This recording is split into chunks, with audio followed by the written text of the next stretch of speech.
Ça avait commencé comme ça.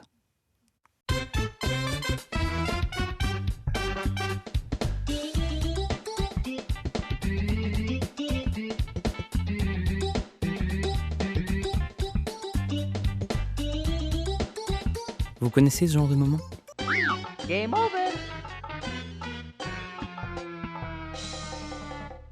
Le moment de lassitude qui vous fait penser que vous avez besoin d'aller prendre l'air. Un besoin soudain d'évasion et de changement. La région s'y prêtait, le temps était clair, de bonnes chaussures et un sac à dos, en route pour l'aventure. Tout à coup, une envie apparut. L'envie de partager, de faire découvrir, comme un besoin de montrer en détail les montagnes qui nous entourent, énoncer les noms des sommets, raconter des histoires, les grandes lignes ou de simples anecdotes, faire ouvrir les yeux sur quelque chose qu'on ne voit pas au premier regard. Soudainement, l'envie de découvrir devint l'envie de faire découvrir. Mais avec qui partir ? Le plaisir de la découverte demandait à sortir des sentiers battus. Ainsi fallait-il trouver quelqu'un qui pourrait passer partout. Quelqu'un qui marche au même rythme et n'ait pas peur de se salir, qui ne se fatigue pas trop vite. Sinon faire des pauses, souvent, demander comment ça va, espérer qu'il n'ait pas le vertige, le rassurer dans le cas contraire, l'attendre. Finalement, je me suis dit que j'allais plutôt faire un film.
Mais pas n'importe quel film.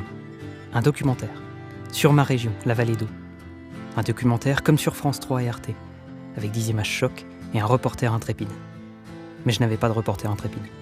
Alors je me suis dit que j'allais simplement embarquer une petite caméra et filmer ce que je trouverais en chemin. Mon nom est Florian, je vis en Vallée d'Eau. Je me suis mis en tête de vous faire découvrir ou redécouvrir, dans mes humbles moyens, cette superbe région. Pas besoin de bonnes chaussures, pas besoin de vêtements chauds, je m'occupe de tout. Sortez le popcorn, installez-vous confortablement et profitez du voyage.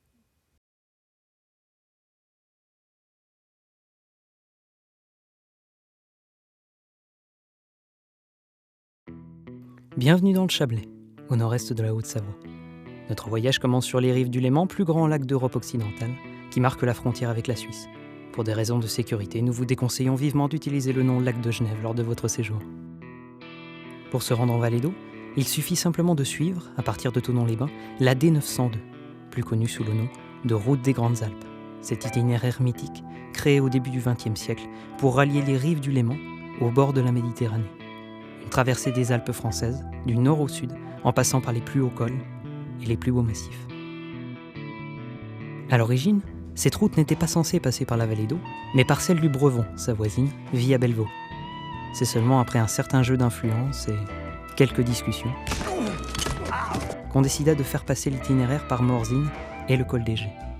Cette route permettait enfin d'ouvrir la vallée, mettant ainsi fin au principal problème que subissaient ses habitants, l'isolement. Aujourd'hui, un automobiliste met 1 heure pour faire l'aller-retour Thonon-Morzine. Il y a un siècle et demi, il fallait 2 jours pour effectuer le même trajet.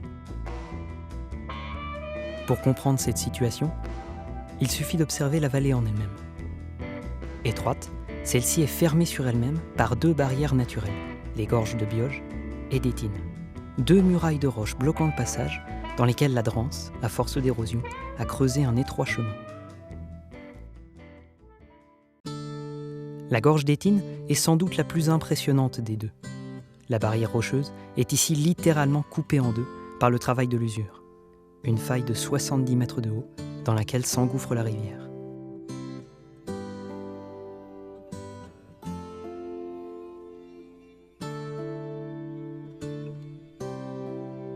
À l'entrée de la vallée, à Bioge, la gorge est plus large, permettant ainsi à la route de longer le cours de la Dranse. Néanmoins, les chutes de pierre étant fréquentes, on la réaménagea plusieurs fois en creusant notamment 2 tunnels. Les anciennes routes existent toujours, vestiges d'une époque pas si lointaine.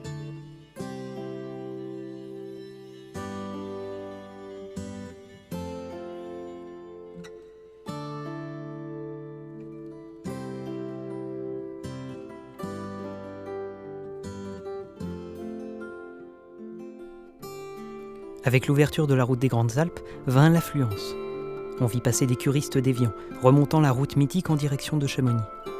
Le commerce s'étendit, les sports d'hiver s'installèrent, et peu à peu, le centre économique de la vallée devint Morzine, au cœur des montagnes. L'élevage et l'agriculture laissèrent place au tourisme.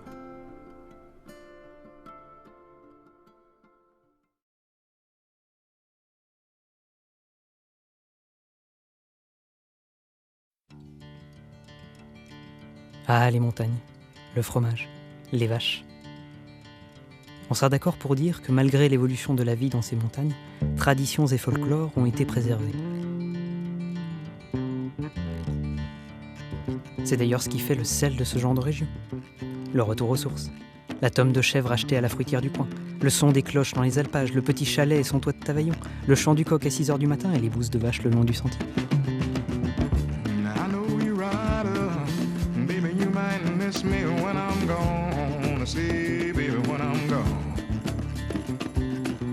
Bref, de quoi faire rêver n'importe quel écolo parisien sur cette vie d'autrefois, lorsque ce qui nous faisait vivre n'était pas le portefeuille des touristes, mais le dur labeur de l'élevage au rythme des saisons.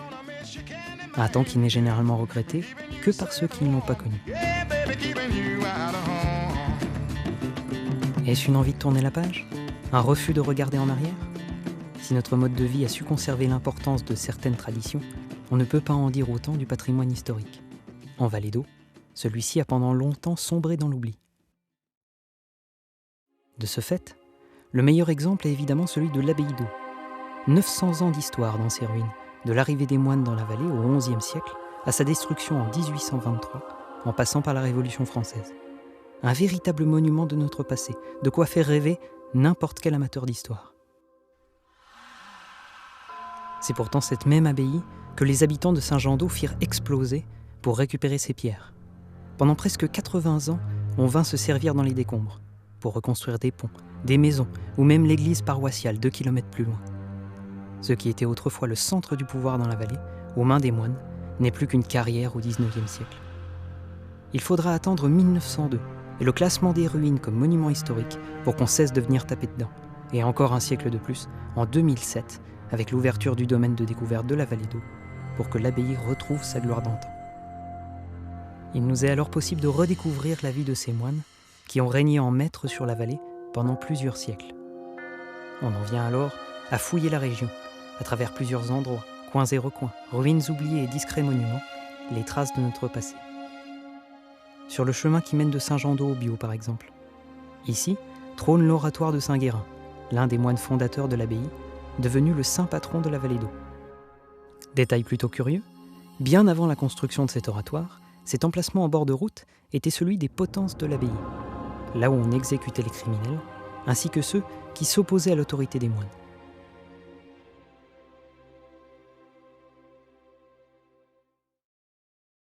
Plus connu, à l'entrée de la Vallée d'Eau, se trouvent 2 piliers de pierre sur les bords de la route de la Verne. Les vestiges des portes de la Garde, entrée symbolique de la vallée. C'est ici qu'en 1536 eut lieu une bataille historique contre les envahisseurs bernois. On dit que les habitants de la vallée, armés de fourches et de bâtons, repoussèrent l'assaillant, empêchant ainsi les protestants bernois de mettre pied sur ces terres catholiques.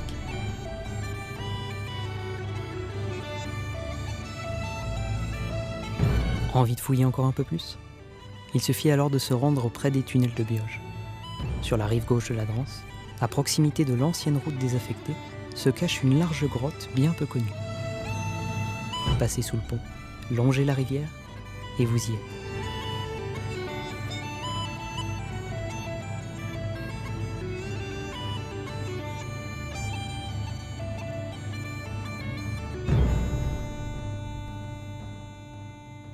Cette grande cavité aurait servi de lieu de culte secret pendant la Révolution française, d'où son nom, la grotte de l'église. Traqués par les révolutionnaires, nombreux sont les curés, hostiles aux nouvelles idées, qui vécurent dans la clandestinité. Les messes se faisaient alors à l'abri des regards, au fond d'une grotte, ou dans d'épaisses forêts, comme ici au-dessus de la Forclaz, sur cet autel naturel qu'on nomme la pierre du calice. Oratoires, chapelles et croix témoignent de la place importante de la religion dans les vallées. On fait bénir les troupeaux, on construit des chapelles jusque dans les alpages, tout pour se prémunir contre les dangers de la montagne. À Essert-la-Pierre par exemple, sur les hauteurs de ce hameau, régulièrement menacé par les avalanches en hiver, on construisit en 1882 un oratoire dédié à Notre-Dame de Lourdes afin de protéger les maisons en contrebas. Libre à chacun, religieux ou non-croyant, de se faire son idée sur la question. Toujours est-il que depuis la construction de l'oratoire, aucune avalanche ne descendit jamais plus bas que celui-ci.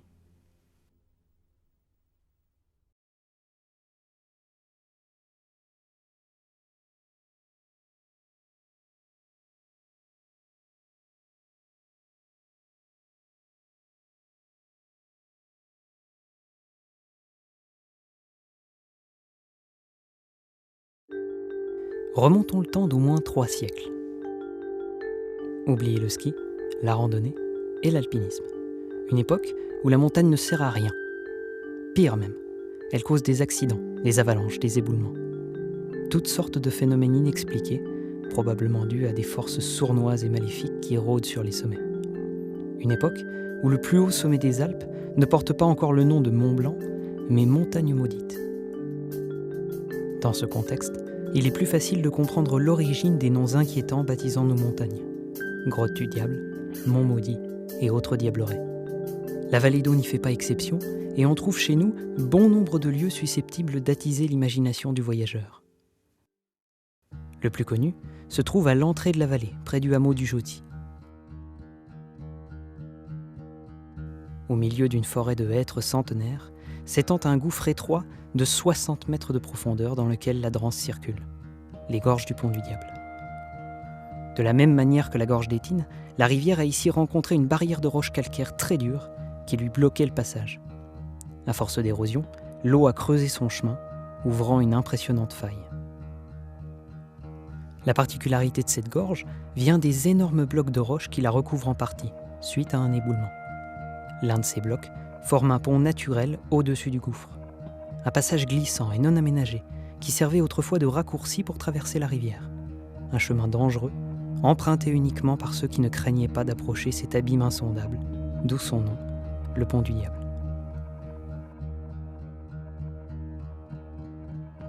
Ouvert au public depuis 1893, grâce à un réseau de passerelles, le site est aujourd'hui le plus visité de la région avec 50 000 visiteurs par été.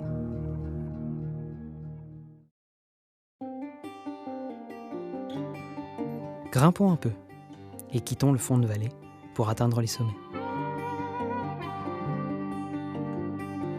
Au-dessus de Saint-Jean-d'Eau, à cheval sur les vallées d'eau du Brevon et du Gifre, trône l'une des montagnes les plus emblématiques de la région, le Roc d'Enfer. Mettez-vous dans l'ambiance. L'ascension à travers les cirques glaciaires, au milieu d'impressionnantes parois rocheuses. Une progression entre les pierriers, sous l'œil attentif des corbeaux. Très apprécié des marcheurs, le Roc d'Enfer fait partie de ces sommets de moyenne montagne qu'on approche avec respect et prudence, malgré son altitude modeste. Une ascension délicate, des chemins de crête vertigineux, tout cela récompensé par l'un des plus beaux panoramas du Chablais.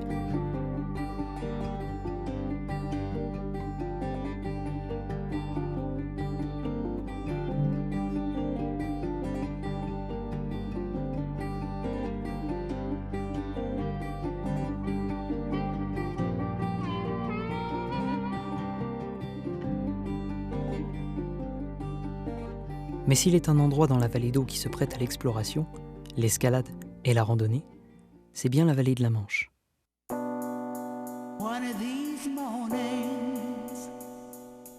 Un coin de montagne perdu, coincé entre les deux plus hauts sommets de la région, les Hauts-Forts et la pointe de Bostan. nichée au fin fond de la vallée, une terre d'alpage aux portes de la Suisse. Au col de Cou, sur la frontière, on trouve encore l'ancien poste de douane, point de passage important entre Morzine et Champéry. On y vit passer des marchands, des colporteurs, sans oublier de nombreux contrebandiers, une fois la nuit tombée.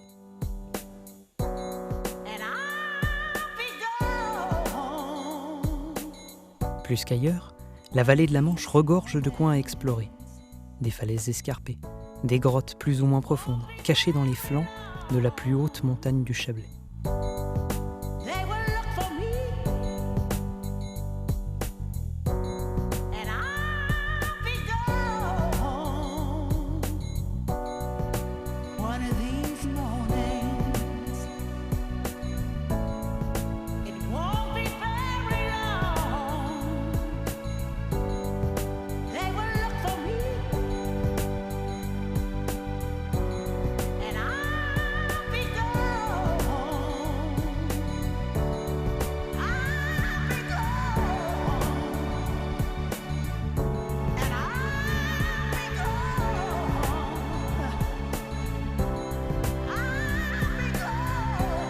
De l'autre côté, dans l'ombre de la pointe de Boston, le paysage est tout aussi intrigant. Un escalier de falaise, un réseau de parois impressionnantes qui semblent se superposer. On nomme cet endroit les Terres Maudites.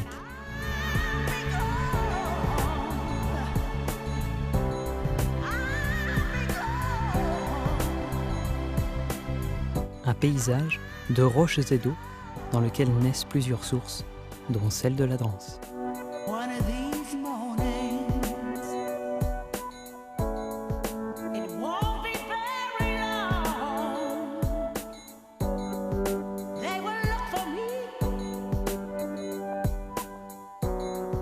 Un coin de montagne presque vierge, un paradis pour chameaux et un formidable terrain de jeu.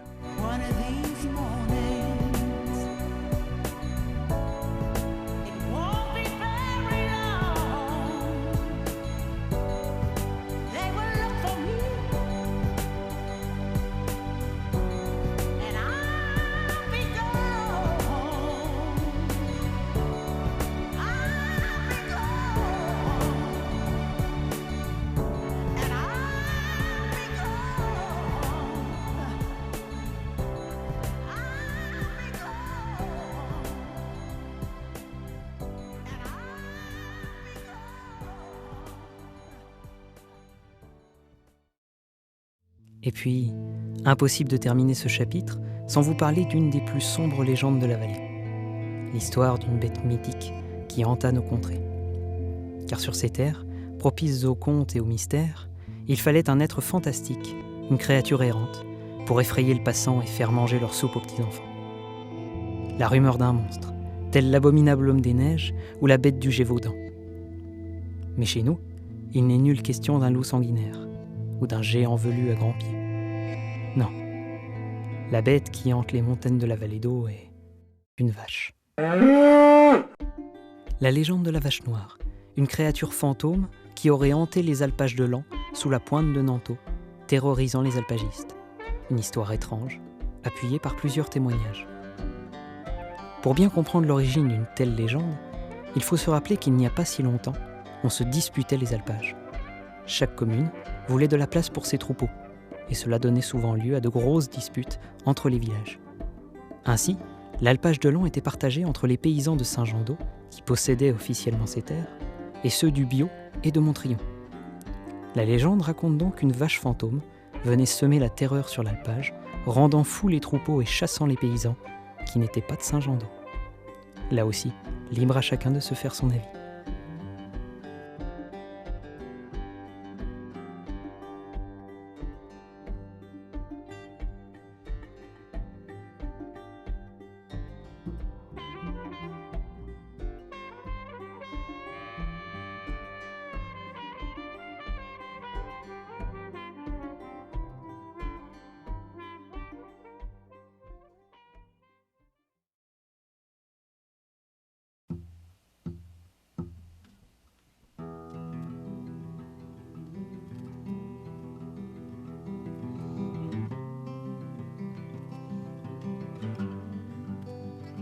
Notre visite se termine au sommet du roc de Tavanneuse, à la frontière entre la vallée d'eau et celle d'Abondance.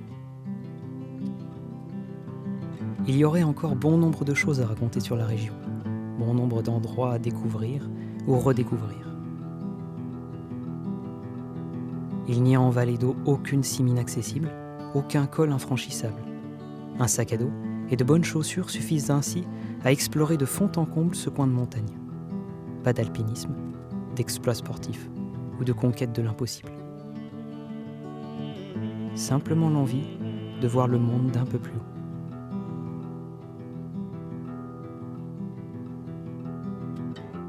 En espérant que vous aurez apprécié le voyage, je vous souhaite une bonne redescente.